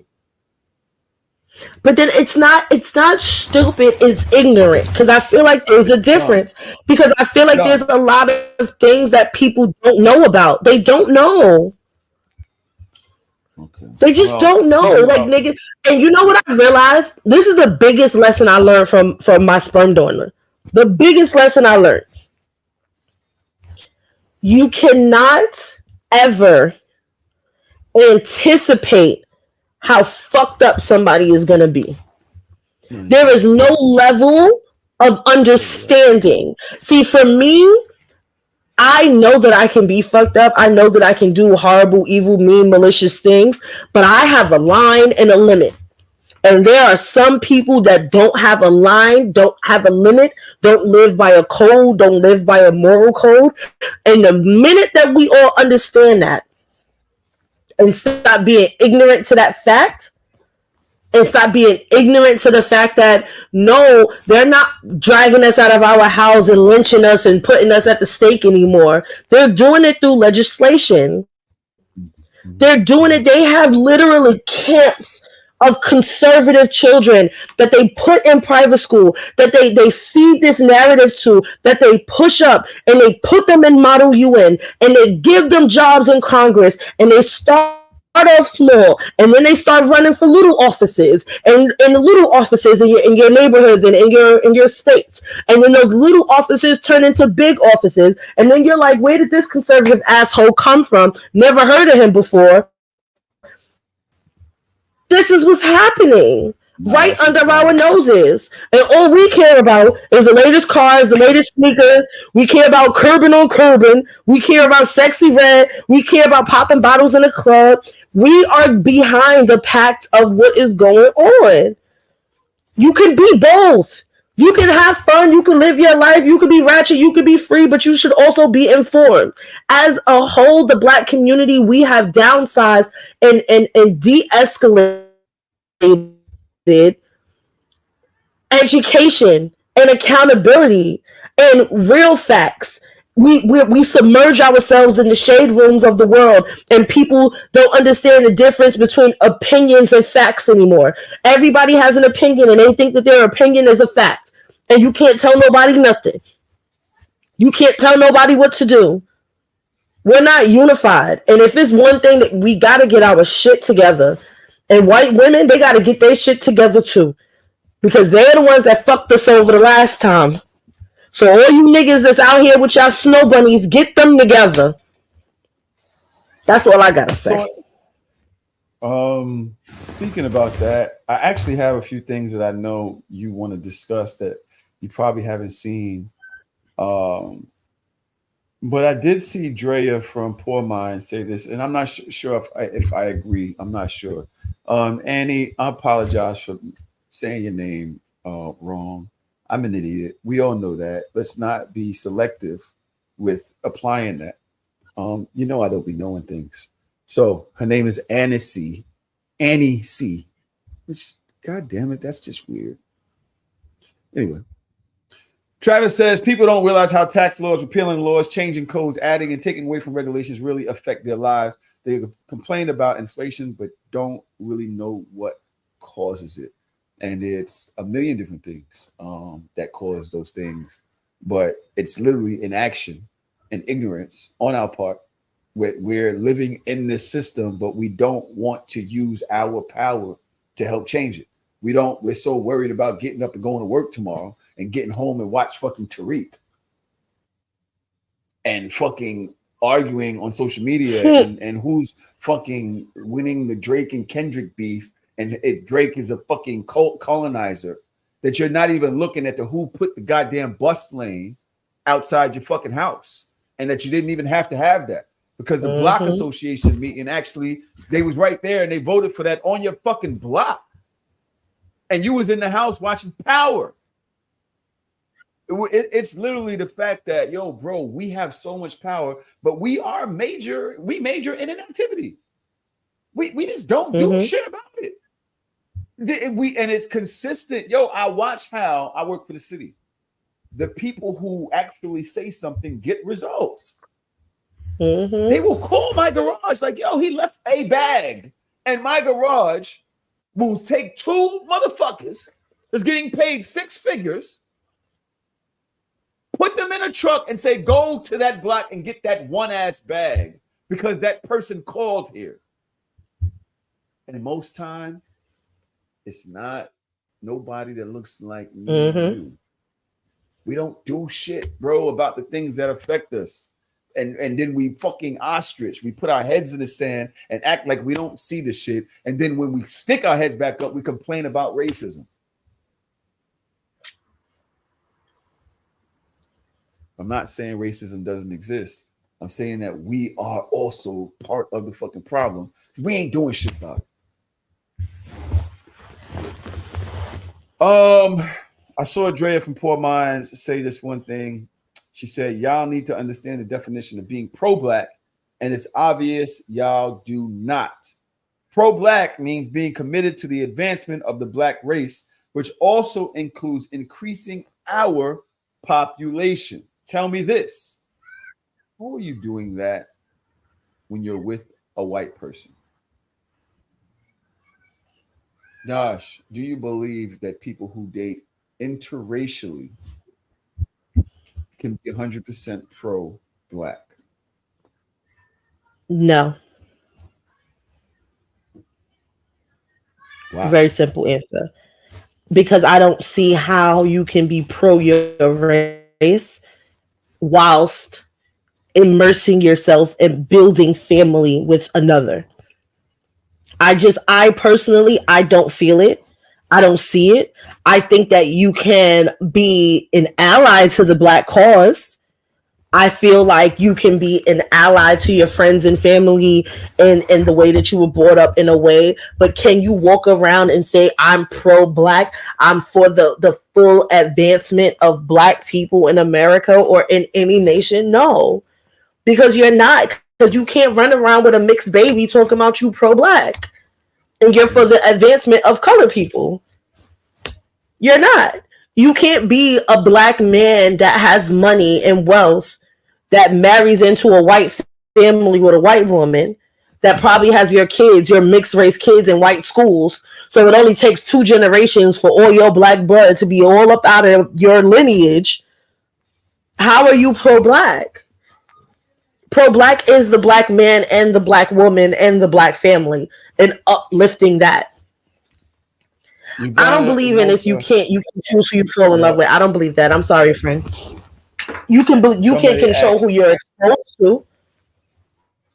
You can control who you're exposed to. You can control who you're exposed to a certain degree. Yeah. You can control that. How did you find yourself to be in a space to fall in love with a white woman? Yeah. Can you hold that thought, Dash? I'm going to return to this after we play this video. A lot of hate for this, but I am so effing tired of the amount of emotional labor that comes with dating black men. I am so tired of the lack of commitment, the lack of support, the lack of encouragement, the lack of money. Like, I don't know what to do from this point on, but I can tell you one thing. My interest in dating another black man is like 1% at this point. They want us to be ride or dies until they get their shit together, and then they don't want to support us in return. They don't want to commit to us. They don't want to marry us. But then they want all the benefits of being a husband without actually proposing to us. I need someone who's intentional in every single aspect.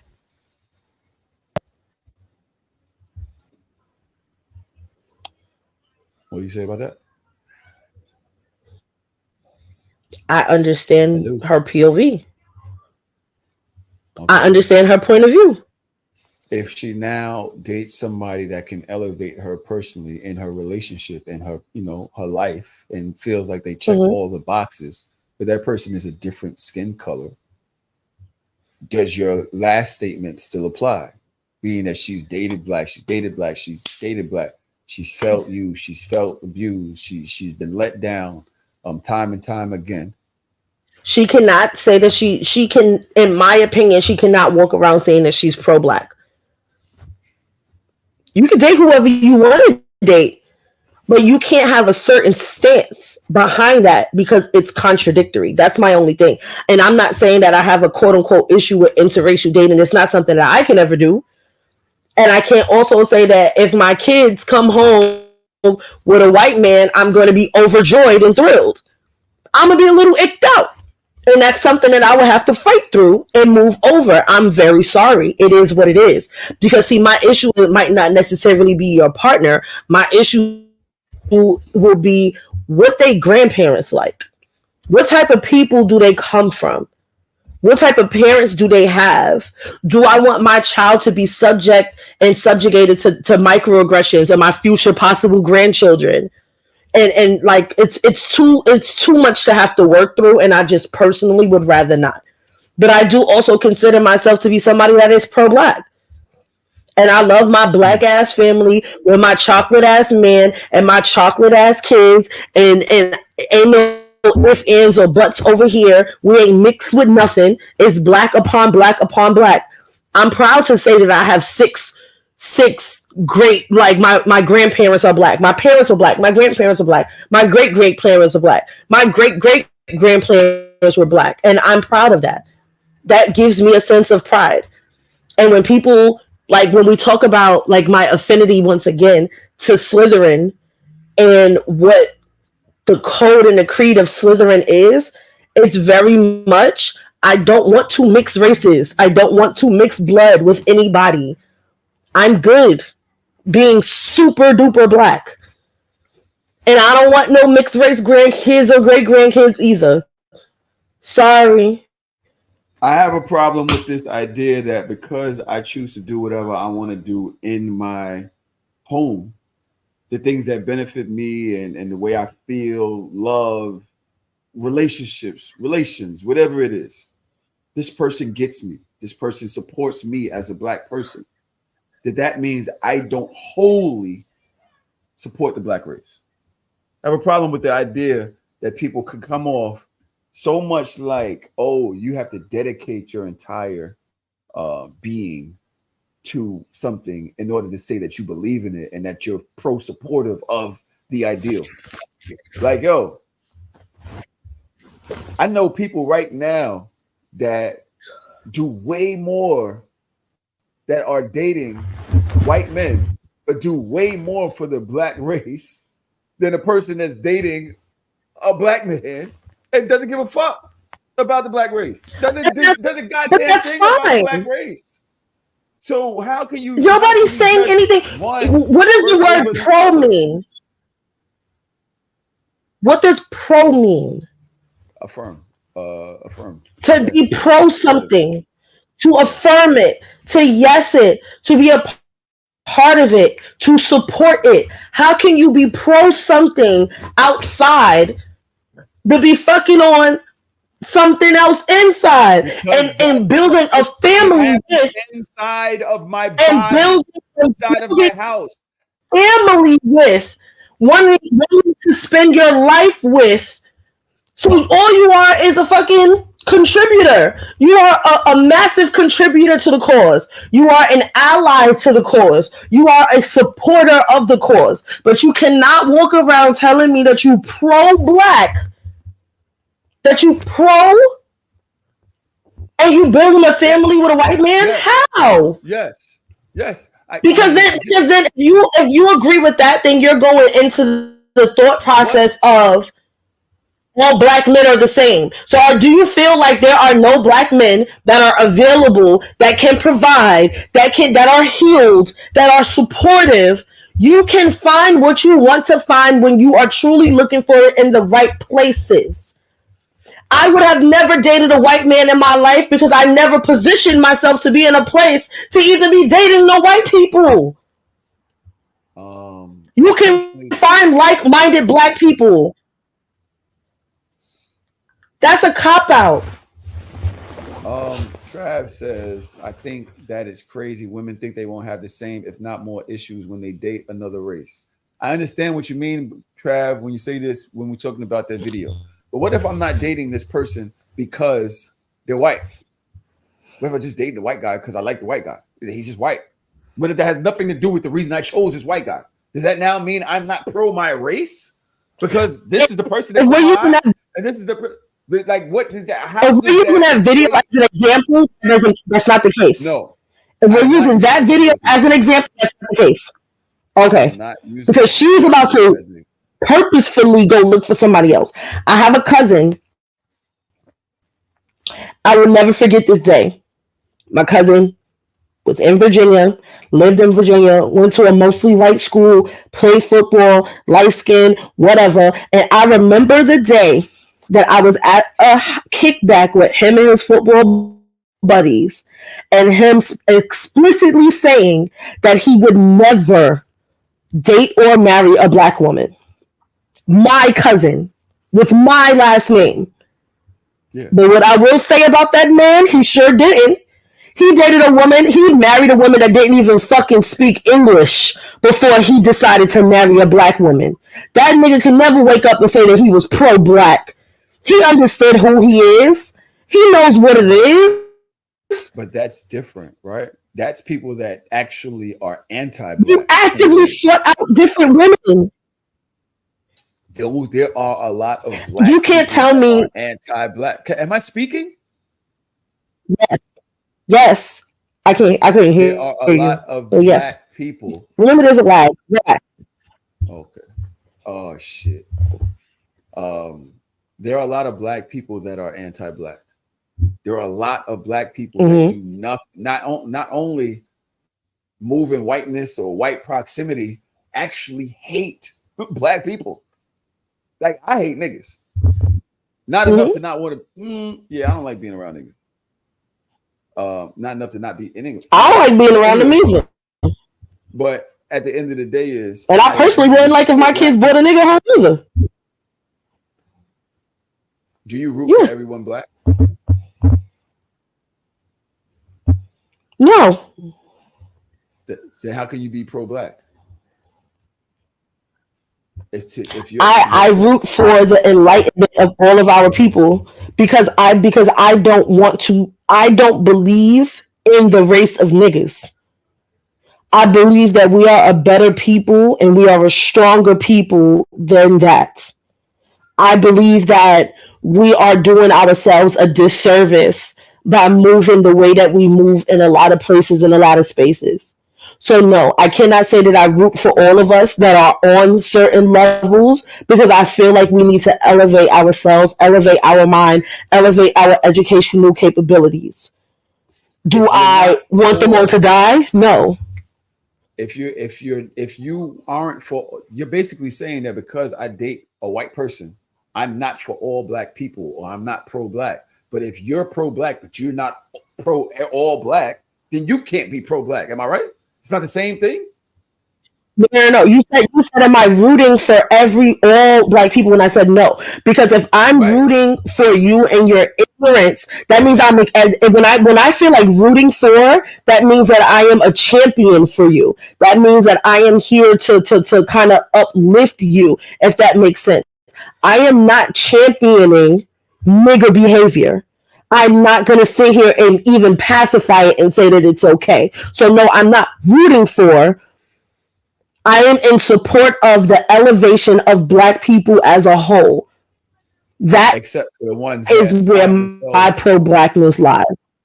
And except for the ones that find themselves affected by things that made them in a lower class, low education, low finance, growing up in crime in the neighborhood, that made them behave and act and think a certain way. What about that? Those people have been affected because of what happened to black people.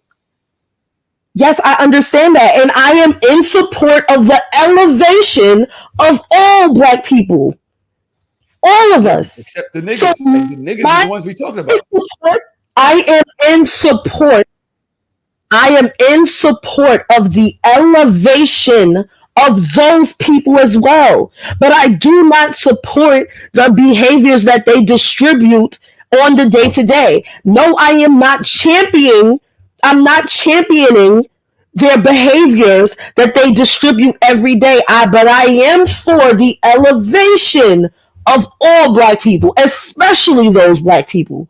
Those black people are the ones that I want to see elevated and liberated first. Those are the black people that I want to see legislation go to first. Those are the black people that I think about when I'm thinking about Project 2025 and how it's going to adversely affect them before us. Because at the end of the day, if they got rid of the Department of Education, I could probably put my kids in private school. I ain't got to worry about it. So those are not the kids that I teach every day.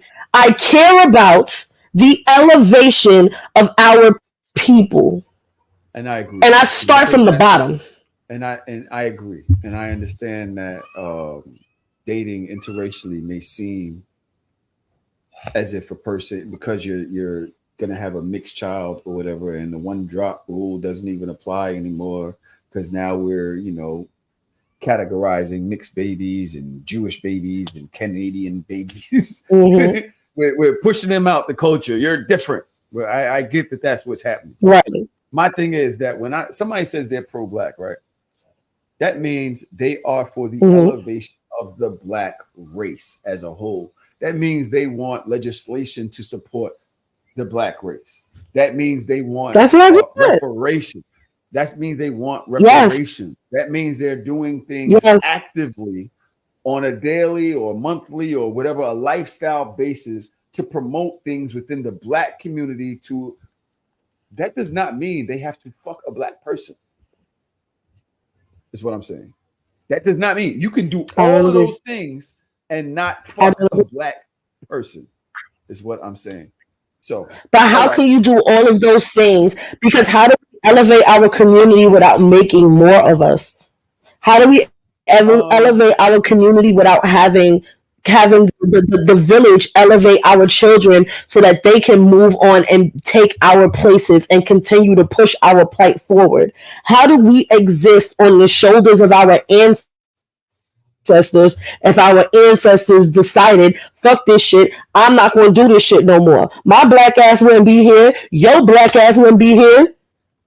We'll be looking like the NBA in this hoe. Are you pro-black? 100%. 100%. You're looking for your carrot top white man? That was a joke. Please, let's not take when we having a serious conversation, don't take my sarcasm and put it in it. I said the same shit about an Asian man. Yeah, you didn't say nothing about no Asian man. You said, I'm looking for my carrot top. I did. Hotep Twitter pulled it up one time. It was a joke. Hotep Twitter, when they was coming at me on them years ago, they pulled up one of my tweets when I was like, I want a fire ass Asian man that's 6 feet tall that wears Supreme and Jordans. I just wanted to make sure that you recognize your this you moment when it came past you, because you've done the same thing. That doesn't make you no. Because there's a difference between a tweet and a comment, and there's a difference between my track record. Because you've never seen me with a white man. You ain't never even seen me with a Hispanic man. And on top of that, you probably ain't never seen me with a light skinned man. Because the light skin, I remember this one light skinned nigga I used to date. He got mad at me because I said to him that he was too light for me to take him seriously. Was that toxic? Absolutely. It was definitely my pre-therapy days. But I really meant what I said. I could not see myself coming home and laying up with a yellow ass nigga every day. I'm sorry.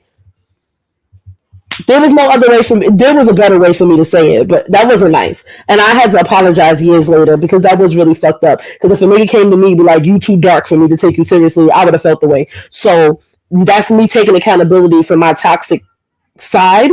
But look at my track record of dating. No, I like my man dark as shit. Men are at the hands of our women. That was before I got here. I do better now. I keep my thoughts to myself. I have a few things left. I know we said we were going to do 2 hours. It is at 1:54. Mm-hmm. Yeah. I feel like,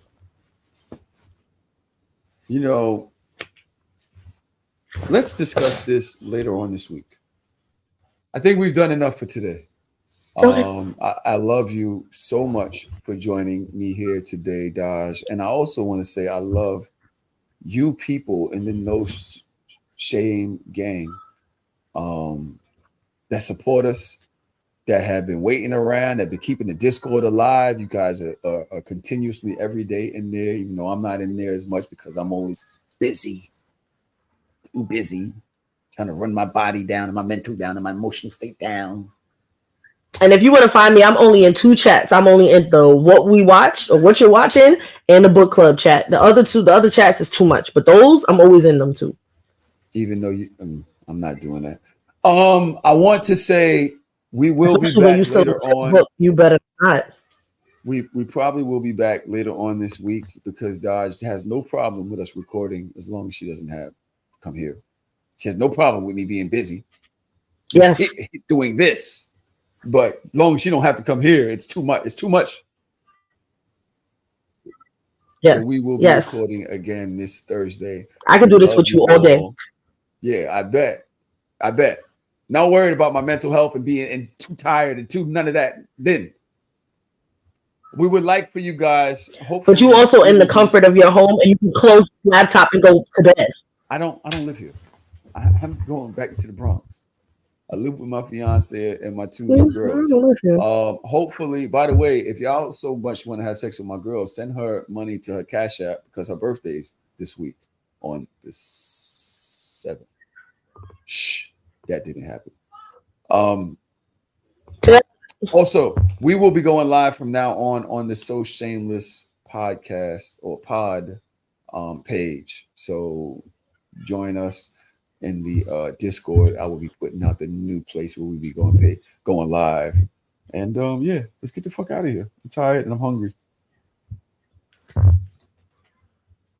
So shameless. Oh.